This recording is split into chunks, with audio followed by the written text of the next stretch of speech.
নমস্কার দর্শক বন্ধুরা, আজকে আমার যে ভিডিওর বিষয় হলো সেটি বহু চর্চিত এবং আপনাদেরই চাহিদা অনুযায়ী কি করে নেগেটিভ এনার্জি আমাদের শরীরে বা আপনার শরীরে ধীরে ধীরে প্রভাব বিস্তার করে।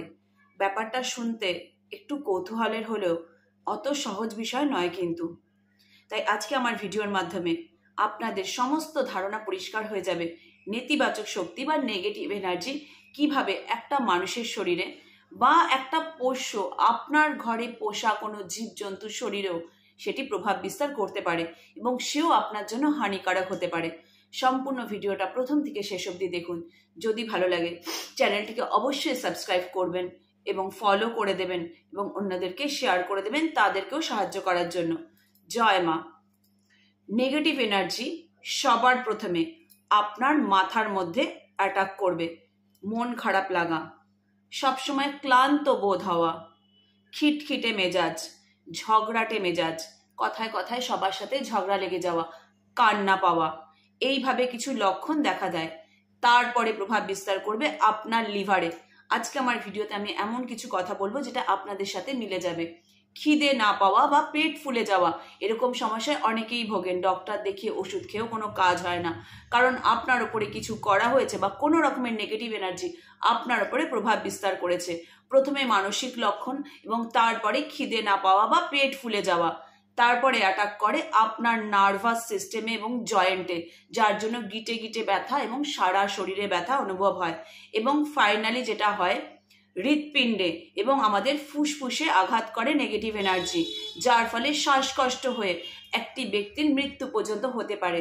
যদি আজকে আমার ভিডিওর বিষয়বস্তু আপনাদের সাথে মিলে যায় তাহলে অবশ্যই কমেন্ট বক্সে লিখে দেবেন কে কিভাবে আপনারা এটি অনুভব করতে পারছেন।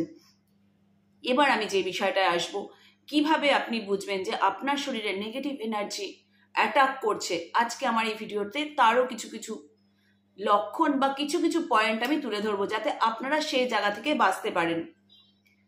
কোনো কেউ দৃষ্টির মাধ্যমে আপনাকে নেগেটিভ এনার্জি ট্রান্সফার করতে পারে।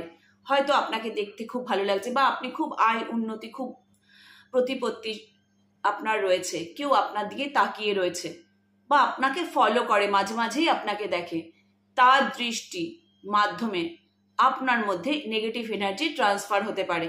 আপনি বুঝতেও পারবেন না, একটু সতর্ক থাকতে হবে। দ্বিতীয়, কারোর সাথে ঝগড়া এবং তর্ক বা কথাবার্তার মাধ্যমেও নেগেটিভ এনার্জি আপনাকে গ্রাস করতে পারে। একটু খেয়াল করে দেখবেন, হয়তো কারোর সাথে কোনো বিষয় নিয়ে আপনার তর্ক হচ্ছে বা ঝগড়া হচ্ছে, যে বিষয়টা আপনি তাকে মানাতে পারছেন না বা সে বুঝতে চাইছে না। হঠাৎ করে সেই বিষয় থেমে যাওয়ার পরে কথাবার্তা আপনার হঠাৎ করে ডাউন ফিল হচ্ছে, ভালো লাগছে না, সুন্দর উৎফুল্ল মেজাজ হঠাৎ করে খিটখিটে হয়ে গেল। কথাবার্তার মাধ্যমে কিন্তু নেগেটিভ এনার্জি ট্রান্সফার করা যায়। এছাড়া তো তন্ত্র মন্ত্র চালান তো রয়েছে, যার মাধ্যমে একটি সুস্থ মানুষ, একটি সুস্থ পরিবারকেও কিন্তু অসুস্থ করে দেওয়া যেতে পারে নেগেটিভ এনার্জি বা নেতিবাচক শক্তিকে চালান করে। এবার কিভাবে আপনারা এর থেকে রক্ষা পাবেন, আমার আগামী ভিডিওতে আমি যাবতীয় সবকিছু আপনাদের উদ্দেশ্যে বলে দেব। তাই অবশ্যই চ্যানেলটিকে ফলো এবং সাবস্ক্রাইব করে রাখুন, কারণ ভিডিও অনেক বড় হয়ে গেলে আপনাদের দেখার ধৈর্য চলে যাবে। তাই আমি আগামী ভিডিওতে আপনাদের জন্য এই বিষয়টি নিয়ে আসবো। অবশ্যই এই জিনিসগুলোকে খেয়াল রাখবেন। যদি আপনার সাথে ঘটনাটি ঘটে তাহলে অবশ্যই আমাকে নিচে কমেন্ট বক্সে জানিয়ে দেবেন। জয় মা। আপনারা সবাই ভালো থাকুন, সুস্থ থাকুন এবং নেতিবাচক শক্তি থেকে নিজেকে মুক্ত করুন এবং রক্ষা করুন। তাহলে আপনারা আরো ভালো থাকবেন, আরো সুন্দর থাকবেন এবং সফলতা পাবেন। জয় মা।